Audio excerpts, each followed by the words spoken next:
في الفيديو ده هشارك معاكم مجموعة من البوتاجازات الكويسة الموجودة في السوق، خاماتها كويسة.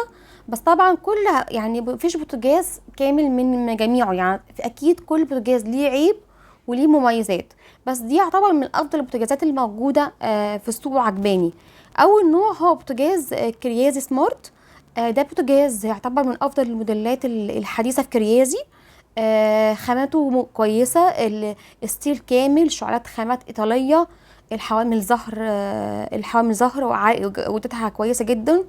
المفاتيح بتاعته مصنوعة من اكليريك، في اشعال ذاتي بيشتغل بالضغط زي البوتاجازات البلت ان. الفرن بتاعه فرن واسع، في حافظة حرارية، في 4 مراوح في الفرن بيوزعوا الحرارة بشكل كويس جدا. كمان ينفع اشغل الفرن والشواية مع بعض.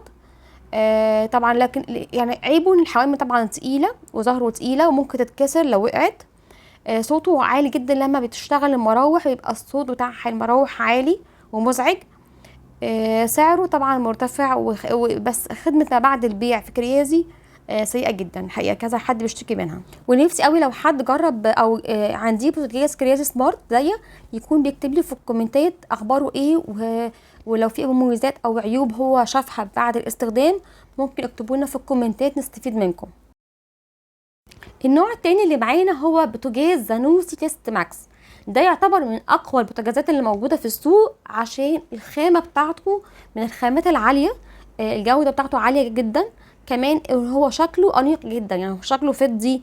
في من قدام شاشه ديجيتال بتبين لي درجه الحراره واي حاجه تفاصيل فيه على الشاشه من قدام. هو شكله يشبه قوي من فوق البوتاجازات البلت ان. نفس الفكره، ملهاش ظهر.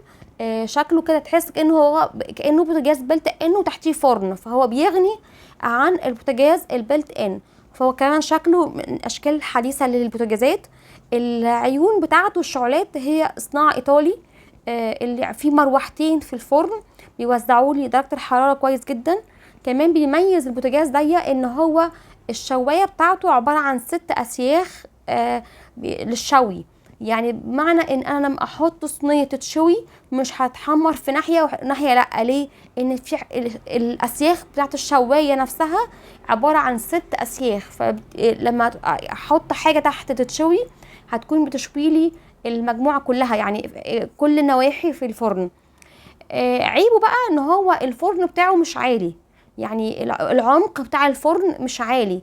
بس يعني ده يعني كده كده كده في اغلب الافران احنا بنحط رف واحد، يعني مش بنشغل رفين في الفرن يعني. بس ده يعتبر العيب بتاعه. وكمان ان الحوامل بتاعته زهر، ممكن تتكسر بسهوله، بس هي كل الحوامل الزهره ممكن تتكسر يعني. واخر حاجه، شكل الحامل الزهر بتاعه عباره عن زي كانه شبكه. بس هو يعني ميزه ان هو شكله جميل، ده الميزه. لكن العيب طبعا هو عشان قطعه واحده، الشبكه دي قطعه واحده، ده بيخلي تنظيف، يعني ماسكه قطعه كبيره، مش زي معظم المبتجزات كل خانه وحديها، لا، كل بوتاجاز الشبكه كلها متصله ببعض. فده مشكله فيه ان بيخلي غسلها صعب، يعني ماسكه قطعه حديده كبيره، غير لما تمسكي كذا واحده كده صغيرين يبقوا اسهل في الغسل. تالت نوع بوتاجاز معانا فريش بروفيشنال كنترول روستيك. ده بوتاجاز زي ما احنا شايفين اسود في ذهبي. هو شكله شيك جدا، هو قطعه ديكور كده تتحط في المطبخ، يعني جميله. هو شكله مظهره جديد انيق جدا، من شيك جدا. هو يعتبر قطعه ديكور في المطبخ، بالذات لو انا عامله الحوض بتاعي ذهبي والحنفيات ذهبي والاكسسوارز اللي في المطبخ كلها ذهبي، بيبقى ماشي جدا مع الديكور. لو انا عامله الديكور ده في المطبخ، فهو قطعه ديكور وخامته حلوه جدا. في 5 شعلات، في 7 طبقات عزل، في شعله ثلاثيه، فهو خامته خامه كويسه جدا. في تايمر، في مروحه، في شاشه ديجيتال. دي كل الحاجات اللي هي موجوده فيه. بس طبعا كل حاجه ليها ميزه وليها عيب. عيبه بقى ان هو عشان اللون الذهبي ده بيحتاج عنايه مخصوصه شويه، ان بسهوله برضو الالوان بتاعت الذهبي تطلع، فعايز عنايه. يعني مش عايزين نحط بقى نرش عليه مذيبات دهون وحاجات صعبه جدا، هتضيع اللون بتاعه خالص. فهو عايز عنايه غير خالص الاستانلس طبعا اشتغل فيه وانضف فيه براحتي، لكن الشغل اللون الذهبي ده بيعوز عنايه في التنظيف، عنايه خاصه. اخر حاجه هقولها الفرن ده فيه 7 طبقات عزل، فطبعا ميزه وعيب. الميزه طبعا عزل كويس، العيب ال7 طبقات دي واخده من مساحه الفرن، فمساحه الفرن بتاعته مش كبيره. في كمان معانا نوع اسمه فاجور دي من الشركات الاسباني. هو الحقيقه الشركه دي مش منتشره جامد في مصر، بس هي شركه اسباني، التقفيل بتاعها والشغل بتاعها محترم جدا. فيها في نوعين منه، في نوع الاينوكس هو اللي لونه اسود، وفي نوع الستانلس ستيل من بره. الاتنين كويسين يعني عموما.